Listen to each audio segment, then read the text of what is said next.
আসসালামু আলাইকুম, কেমন আছেন সবাই? আশা করি ভালো আছেন। আমরাও আলহামদুলিল্লাহ ভালো আছি।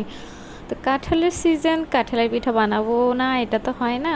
তা আমার আব্বু আমাদের বাড়ি থেকে অনেকগুলো কাঁঠাল নিয়ে আসছে আমাদের গাছের, এবং আমার নানার বাড়ির গাছের অনেকগুলো কাঁঠাল নিয়ে আসছে, পাকা কাঁঠাল। তো সবগুলো তো আর একসাথে খাওয়া যায় না, তো নষ্ট হয়ে যাবে, না খেলে তো নষ্ট হয়ে যাবে, তাই ভাবলাম পিঠা বানিয়ে রাখি। তা আমার মা বলছে যে এত স্বাদের কাঁঠাল আর এত দূর থেকে এত কষ্ট করে নিয়ে গেছে, একটা কাঁঠালও ফেলবি না। তো আমি ভাবলাম কি করা যায়, এখন পিঠাই বানাই। সবগুলো তো আর খাওয়া সম্ভব না, সবগুলো একসাথে পেকে গেছে। আর তাই কিছু কাঁঠাল হচ্ছে ভেঙে ফ্রিজে রেখে দিয়েছি, ডিপ ফ্রিজে, কাঁঠালের বিচি বের করে। আর কিছু হচ্ছে যে পিঠা বানাচ্ছি, আর কিছু খাওয়া হয়েছে। এখন হচ্ছে কাঁঠালের বিচি ছাড়িয়ে তারপর ব্লেন্ড করে নিচ্ছি আমার হ্যান্ড ব্লেন্ডারটা দিয়ে। হ্যান্ড ব্লেন্ডারটা নেওয়া আমার অনেক বেশি সুবিধা হয়েছে, এখন আর ব্লেন্ডার ধোয়ার ঝামেলা হয় না, যে কোনো পাত্রে নিয়ে এটা ব্লেন্ড করে ফেলা যায়। তো এই সুবিধার জন্যই আমি এটা কিনেছি। আর কাঁঠালটা হচ্ছে ব্লেন্ড করা শেষ, এখন হচ্ছে চালের গুঁড়া, কাঁঠাল, চিনি, বেকিং পাউডার সব কিছু একসাথে ভালো করে মিক্স করে নিব, সাথে ময়দাও দিয়েছি। এটা খুব ভালো করে মেখে নিচ্ছি।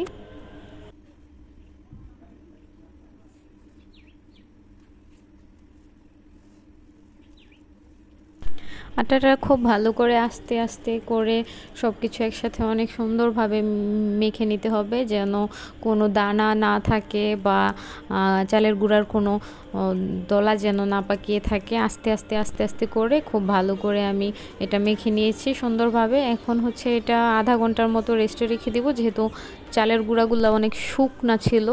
আমার মা অনেক চালের গুঁড়া করে একসাথে তারপরে হচ্ছে রোদে শুকিয়ে একদম ধুলার মতো হয়ে গেছে, রোদে শুকানোর পরে এত সুন্দর করে শুকিয়ে দিয়ে গেছে। আর এই হচ্ছে আমার পিঠা, চুলায় দিয়েছিলাম তাই এত সুন্দর লাল কালার হয়েছে।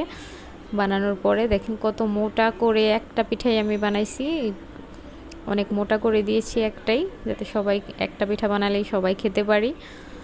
তো পিঠাটা অনেক মজার ছিল। সবাইকে দেখার জন্য অনেক ধন্যবাদ। কেমন হয়েছে কমেন্টে জানাবেন। যারা যারা এখনও পর্যন্ত আমার ইউটিউব চ্যানেলটি সাবস্ক্রাইব করেননি তারা অবশ্যই আমার চ্যানেলটি সাবস্ক্রাইব করে দেবেন।